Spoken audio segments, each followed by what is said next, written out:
Next topic Michelson व्यतिकरण मापी। Michelson व्यतिकरण मापी। देखिए, जो अपन ने पिछले लेक्चर में पढ़ा था, पतली फिल्म में व्यतिकरण। पतली फिल्म में जो अपन ने व्यतिकरण पढ़ा था, उसका एक प्रयोग है माइकलसन व्यतिकरण मापी। माइकलसन व्यतिकरण मापी आपके लेबोरेटरी में भी एक प्रयोग है, आपके सिलेबस में भी है, आप करेंगे जैसे बीएससी में आगे की तरफ बढ़ेंगे। उसमें उपयोग होता है पतली फिल्म में जो व्यतिकरण होता है उसके सिद्धांत का। अपन ने पतली फिल्म का व्यतिकरण पढ़ लिया है, जिसमें परावर्तित किरणों में अलग व्यतिकरण होता है, उसके लिए समकोषी और विनाशी व्यतिकरण की दो शर्तें आती हैं। इसी तरह पारगमित किरणों में भी व्यतिकरण की शर्तें हमें प्राप्त होती है। उस सिद्धांत का उपयोग करते हुए अपन माइकलसन व्यतिकरण मापी को पढ़ेंगे, इसका चित्र बनाएंगे, इसका सिद्धांत लिखेंगे, इसकी क्रियाविधि लिखेंगे और इसके कुछ अनुप्रयोग हम करेंगे। चलिए, सबसे पहले लिखिए सिद्धांत। माइकलसन व्यतिकरण मापी का सिद्धांत। इसमें लिखेंगे किसी एक वर्णीय प्रकाश स्रोत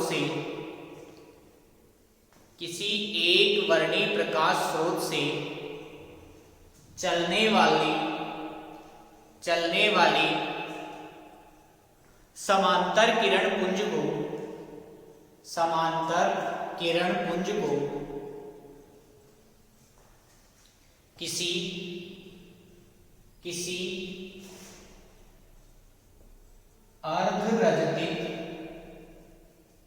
किसी अर्धरजतित प्लेट पर आपतित करवाकर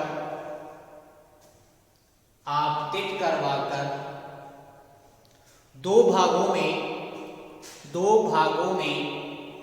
विभाजित किया जाता है।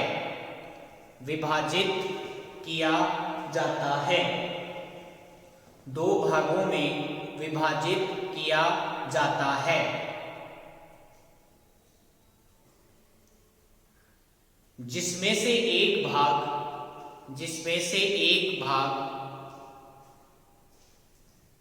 परावर्तित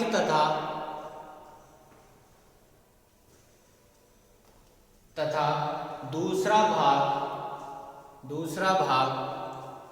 अपवर्तित हो तो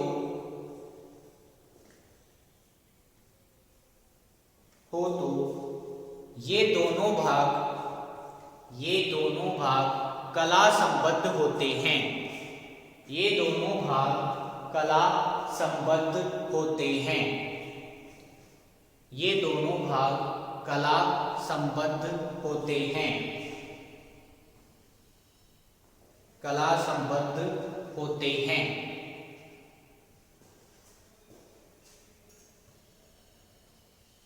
कला संबद्ध स्रोत प्राप्त करने की इस विधि में कला संबद्ध तरंगे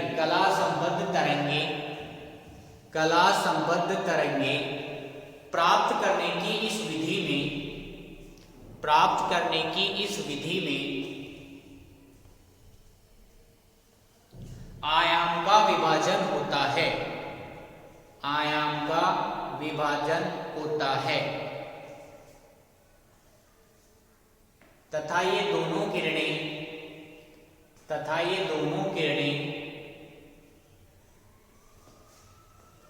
एक दूसरे के लंबवत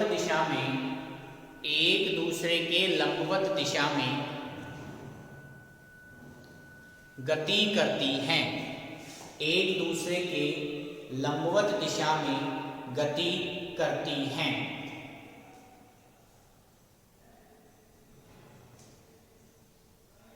तथा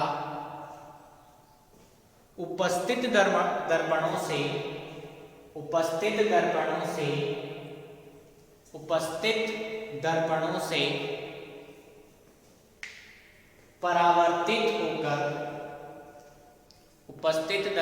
से परावर्तित होकर अध्यारोपित होती हुई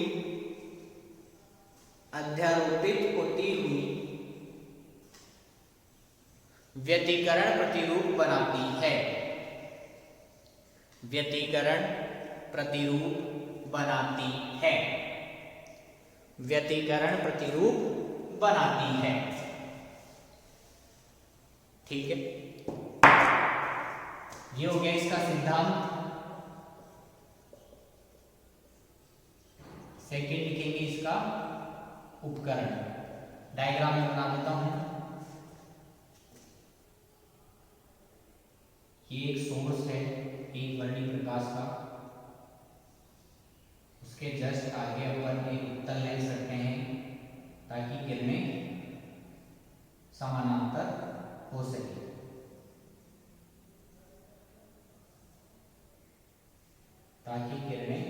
समानांतर हो सके। ये दो प्रतिकारी प्लेटें हैं, एक इसमें अर्धरचित है और दूसरी सिंपल है। ये 45 डिग्री कोण पे झुकी हुई रहती है। ये यहाँ गया,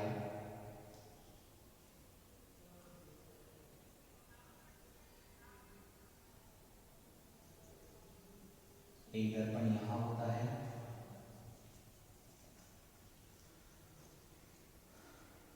ये ऐसे गई सीधी वापस आई,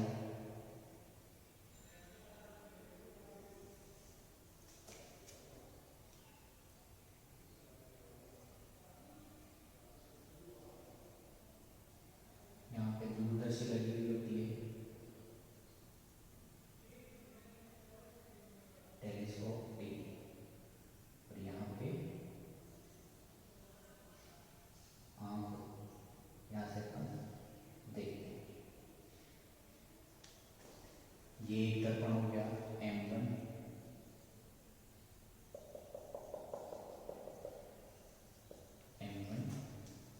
ये M2, ये टेलीस्कोप T, ये सोर्स S, ये लेंस L, ये प्रतिका, ये प्लेट P, ये प्लेट C।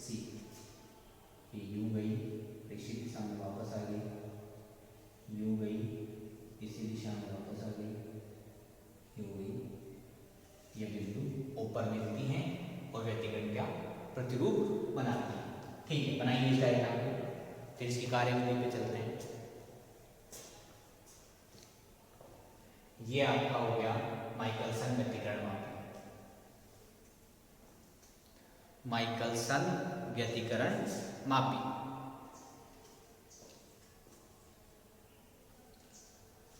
चलिए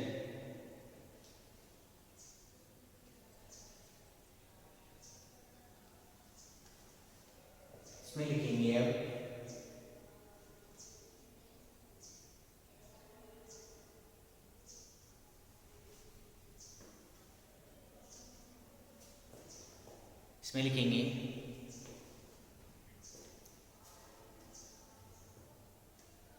प्रायोगिक उपकरण में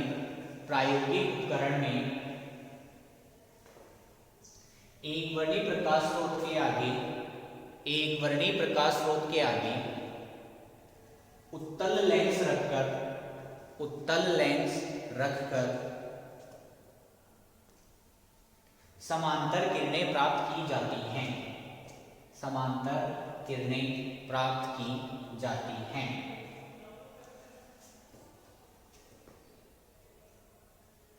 एक प्लेट P अर्धरचित करके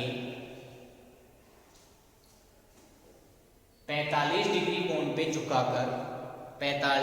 कोण पर झुकाकर रखी जाती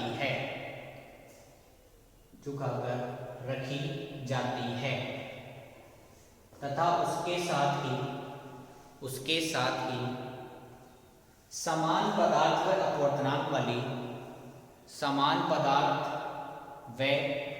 अपवर्तनांक वाली समान मोटाई की अन्य प्लेट C अन्य प्लेट सी रखी जाती है, रखी जाती है।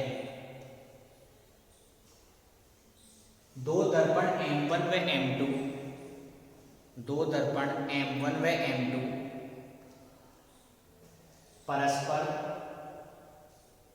परस्पर लंबवत स्थिति में रखे जाते हैं, परस्पर लंबवत स्थिति में रखे जाते हैं, परस्पर लंबवत स्थिति में रखे जाते हैं। व्यतिकरण प्रतिरूप को देखने के लिए, व्यतिकरण प्रतिरूप को देखने के लिए दूरदर्शी का उपयोग किया जाता है, दूरदर्शी का उपयोग किया जाता है।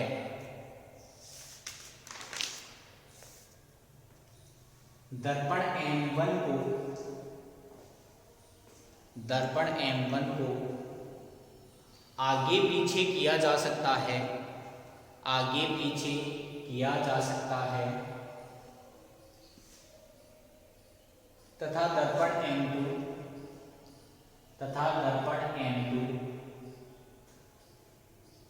M2 स्थिर रहता है, M2 स्थिर रहता है।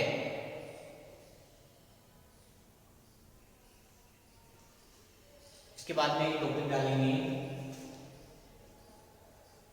प्रतिकारी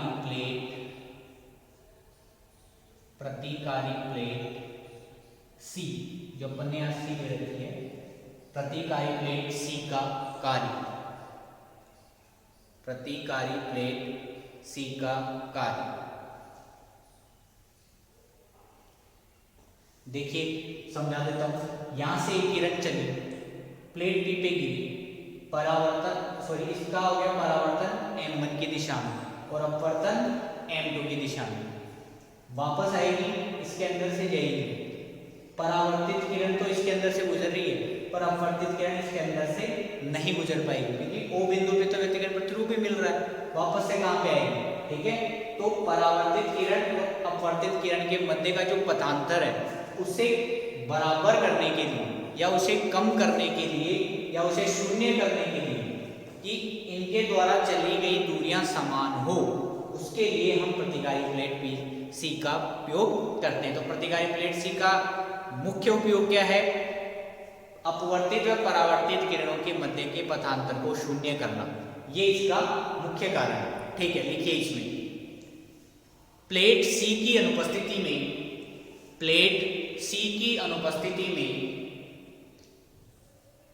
परावर्तित किरण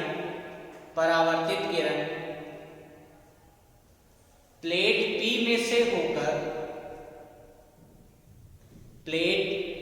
में से होकर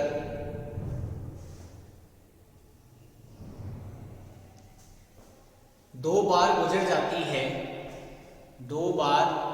जाती है,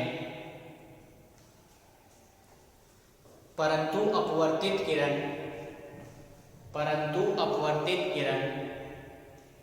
एक बार भी नहीं गुजर पाती,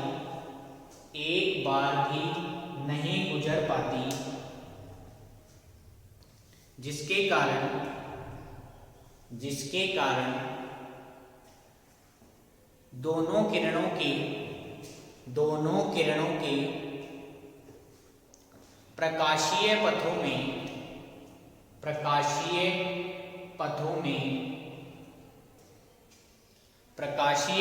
में अंतर उत्पन्न हो जाता है,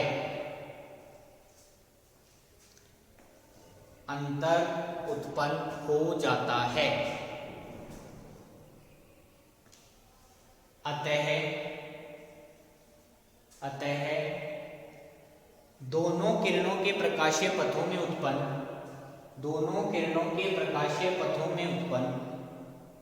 इस अंतर को समाप्त करने के लिए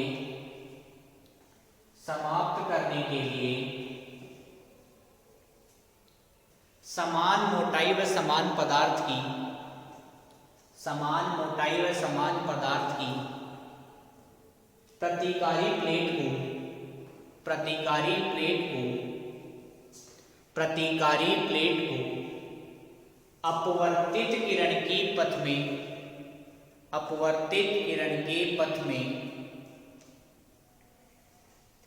रखा जाता है, रखा जाता है, जिससे प्रकाशीय पथ, जिससे प्रकाशीय पथ समान हो जाते हैं, जिससे प्रकाशीय पथ समान हो जाते हैं,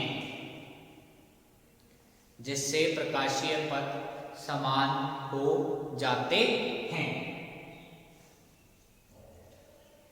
चलिए, ये प्रतिकारी प्लेट का कार्य हो गया।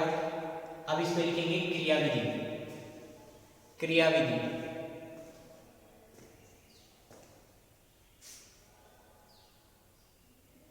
देखिए, क्रियाविधि कुछ कुछ अपन को सिद्धांत से समझ में आ गई है। मैं फिर से आपको बता देता हूँ। जैसे इससे कोई प्रकाश की किरण चलती है तो वो प्लेट बी पे गिरती है, आयाम विभाजन के कारण अपवर्तित व परावर्तित किरणों के रूप में बदल जाती है। परावर्तित किरणें M1 की तरफ जाती हैं और अपवर्तित किरणें M2 की तरफ जाती हैं। ठीक है, अपवर्तित किरणें M2 की तरफ जाती हैं, परावर्तित किरणें M1 की तरफ जाती हैं, यहाँ से टकराती हैं, वापस अपने पथ पे वापस आती हैं, बिंदु O पर मिलती है, O पर मिलकर अध्यारोपण करती है, अध्यारोपण करने के पश्चात व्यतिकरण की फ्रिंजें बनाती है, जिन्हें हम दूरदर्शी टी द्वारा देख लेते हैं। ठीक है, ये जैसे ही अपन इस M1 को थोड़ा आगे पीछे करते हैं, इस M2 का जो काल्पनिक प्रतिबिंब है M2 डैश, वो यहाँ बन जाता है। तो ये एक पतली फिल्म बन जाती है, ये वाली सतह, ये वाली सतह और इनके बीच की वायु, ये मिलाकर एक पतली फिल्म का, पतली फिल्म का निर्माण कर देते हैं, पतली फिल्म का निर्माण कर देते हैं। इस फिल्म के कारण ही हमें व्यतिकरण फ्रिंजें प्राप्त होती है। M2 फिक्स है बिल्कुल अपनी जगह पे, M1 को अपन आगे पीछे कर सकते हैं। चलिए, लिखिए इसमें एक वर्णी प्रकाश स्रोत से, एक वर्णी प्रकाश स्रोत से आने वाली समांतर किरणें, आने वाली समांतर किरणें जब प्लेट P पर गिरती हैं, जब प्लेट P पर गिरती हैं, जब प्लेट P पर गिरती हैं तो आयाम विभाजन के कारण, आयाम विभाजन के कारण परावर्तित व अपवर्तित किरणों में, परावर्तित व अपवर्तित किरणों में बट जाती है, परावर्तित व अपवर्तित किरणों में बट जाती है। परावर्तित किरण M1 की तरफ, परावर्तित किरण M1 की तरफ तथा अपवर्तित किरण M2 की तरफ, तथा अपवर्तित किरण M2 की तरफ संचरित होती हैं, संचरित होती हैं। दर्पणों से टकराने के पश्चात, दर्पणों से टकराने के पश्चात दोनों किरणें पुनः अपने मार्गों पर, पुनः अपने मार्गों पर लौट आती हैं, लौट आती हैं तथा बिंदु O पर अध्यारोपित होती हैं, बिंदु O पर अध्यारोपित होती हैं, O पर अध्यारोपित होती हैं।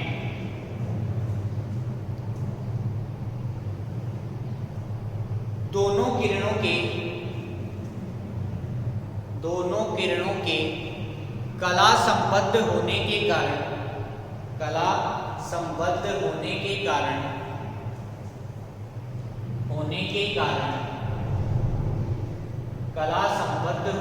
कारण बिंदु O पर व्यतिकरण प्रतिरूप बनता है। बिंदु O पर व्यतिकरण प्रतिरूप बनता है, जिसे दूरदर्शी T द्वारा देख लिया जाता है। दूरदर्शी T द्वारा देख लिया जाता है।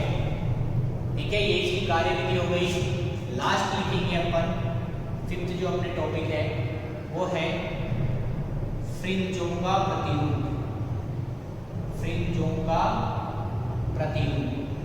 ये फ्रिंजें कैसी बनेगी, किस आकार की बनेगी, कैसा रूप होगा उनका, ये निर्भर करेगा M1 और M2 की परस्पर स्थितियों पर। ठीक है, इसमें पहला टॉपिक लिखेंगे, यदि M1 व M2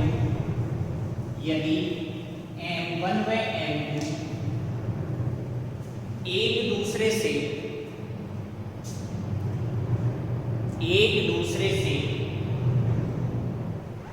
लंबवत स्थिति पर स्थित हैं,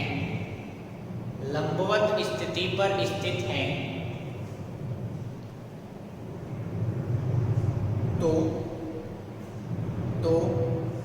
M1 तथा M2 डैश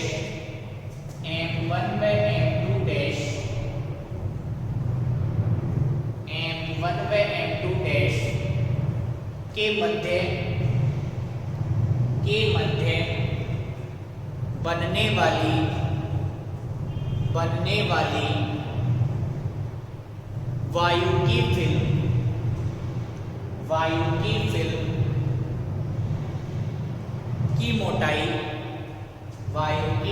की मोटाई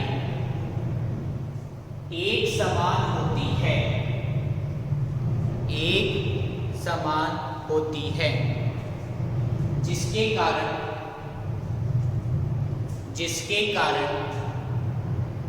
बनने वाले फ्रिंजों का प्रतिरूप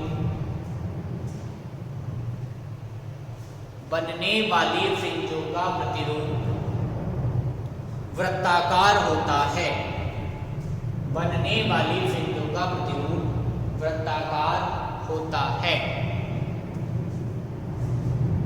इन फ्रिंजों को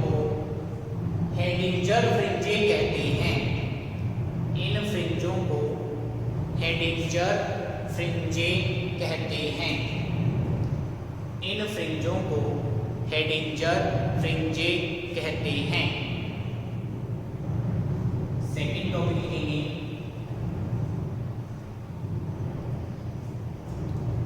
यदि M1 व M2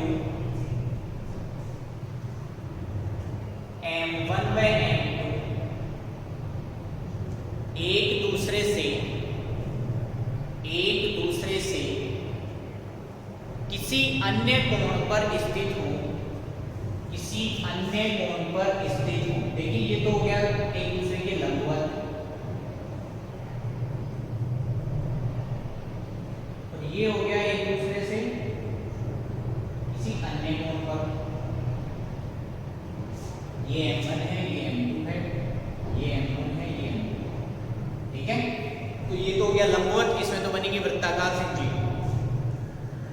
कैसी बनेगी? इन्हें अपन क्या कहेंगे? हेडिंजर फ्रिंजें भी कहते हैं। देखिए इसके बाद में अपन एक टॉपिक पढ़ेंगे न्यूटन वलय।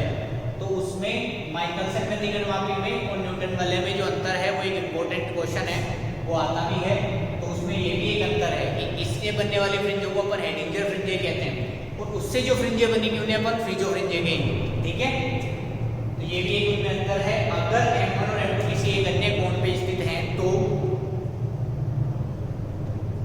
तो बनने वाली वायु की फिल्म, तो बनने वाली वायु की फिल्म त्रिकोणी, बनने वाली वायु की फिल्म त्रिकोणी होती है, बनने वाली वायु की फिल्म त्रिकोणी होती है, जिसके कारण बनने वाली फ्रिंजें वक्रीय होती हैं, घूमी हुई थोड़ी सी, वक्रीय होती हैं।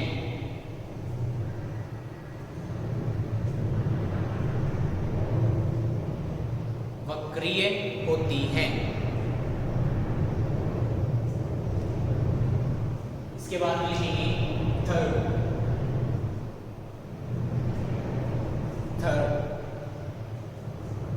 यदि M1 व M2 एक दूसरे को, यदि M1 व M2 एक दूसरे को क्रॉस करते हो, क्रॉस कैसे करेंगे? ये तो हो गया M1, ये हो गया M2। यदि एक दूसरे को क्रॉस करते हो तो बनने वाली फ्रिंजें सीधी प्राप्त होती हैं, तो बनने वाली फ्रिंजें सीधी प्राप्त होती हैं, तो बनने वाली फ्रिंजें सीधी प्राप्त होती हैं। ये अपने माइकलसन व्यतिकरण मापी हो गया। तो माइकलसन व्यतिकरण मापी में अपन ने क्या पढ़ा? इसका सिद्धांत पढ़ा। सिद्धांत पढ़ने के बाद में अपन ने इसके उपकरण के बारे में देखा। उसके बाद में अपन ने प्रतिकारी प्लेट के बारे में पढ़ा। प्रतिकारी प्लेट के बारे में पढ़ने के बाद में अपन ने किसके बारे में पढ़ा? इसकी क्रियाविधि के बारे में पढ़ा। क्रियाविधि पढ़ने के बाद में अपन ने इसकी फ्रिंजों का रूप कैसा होता है वो पढ़ा। फ्रिंजों का रूप M1 और M2 की जो परस्पर स्थिति है उन पे निर्भर करता है। यदि दोनों लंबवत स्थिति में हैं तो बनने वाली फ्रिंजें वृत्ताकार फ्रिंजें होंगी। क्यों? क्योंकि बनने वाली जो वायु की फिल्म है, जो काल्पनिक वायु की फिल्म है, जो M1 और M2 डैश के मध्य बन रही है, उसकी मोटाई लगभग समान होती है, हर जगह पे बिल्कुल समान होती है, जिसके कारण बनने वाली फ्रिंजों का प्रतिरूप क्या होता है? वृत्ताकार होता है। लेकिन अगर वो 90 डिग्री के अलावा किसी अन्य कोण पे स्थित है तो बनने वाली फिल्मों का जो प्रतिरूप होगा वो वक्रीय प्रतिरूप होगा। क्यों? क्योंकि उससे बनने वाली वायु की फिल्म जो M1 और M2 डैश के मध्य वायु की फिल्म बन रही है वो त्रिकोणी हो जाएगी, जिसके कारण जो फ्रिंजें वो थोड़ी सी वक्रीय हो जाएगी। अगर दोनों एक दूसरे को क्रॉसित अवस्था में मिलते हैं या एक दूसरे को क्रॉस करते हैं तो बनने वाली फ्रिंजें सीधी फ्रिंजें प्राप्त होंगी। ध्यान रखें, व्यतिकरण प्रतिरूप होगा, बनने वाली फ्रिंजें सीधी, वक्रीय या फिर वृत्ताकार कैसी भी हो, एक के बाद एक काली चमकीली फ्रिंज जरूर आएगी, जिसका अपन अब आगे अध्ययन करेंगे। ठीक है, ये नहीं है कि सिर्फ चमकीली ही फ्रिंज आ रही है, काली आई नीली है, एक के बाद एक चमकीली और काली फ्रिंज आएगी। व्यतिकरण प्रतिरूप हो रहा है। क्रियाविधि मैंने आपको बता दिया है। जैसे ही अपन एक वर्णी प्रकाश स्रोत से लेंस की सहायता से समांतर किरणों का पुंज प्राप्त करते हैं, देखिए लेंस L का यहाँ पे एक ही काम है, उससे वो हमें समांतर किरणें प्राप्त करवाता है। जैसे ही अपन समांतर किरणें प्राप्त करते हैं, वो किरणें जब प्लेट P पर गिरती हैं तो आयाम विभाजन के कारण परावर्तित व अपवर्तित किरण में क्या हो जाती हैं? बदल जाती हैं। ये दोनों किरणें दो दिशाओं में एक दूसरे से लंबवत गति करती हैं, M1 और M2 से टकराती हैं। M1 और M2 से टकराने के बाद में वापस उसी दिशा में परावर्तित हो जाती हैं तथा बिंदु O पर मिलती हैं। चूंकि दोनों तरंगे परस्पर कला संबद्ध हैं, इसलिए वो दोनों ही क्या करती है? वहां पर अध्यारोपण करके व्यतिकरण प्रतिरूप बनाती है। व्यतिकरण प्रतिरूप से हमें चमकीली काली क्रमागत फ्रिंजें मिलती हैं। फ्रिंजों का जो रूप होता है वो हमने डिस्कस कर लिया है, वो M1 और M2 पर निर्भर करता है। ठीक है, ये हो गया माइकलसन व्यतिकरण मापी। अब इसके बाद में अपन नेक्स्ट टॉपिक में पढ़ेंगे माइकलसन व्यतिकरण मापी के अनुप्रयोग। माइकलसन व्यतिकरण मापी के अनुप्रयोग।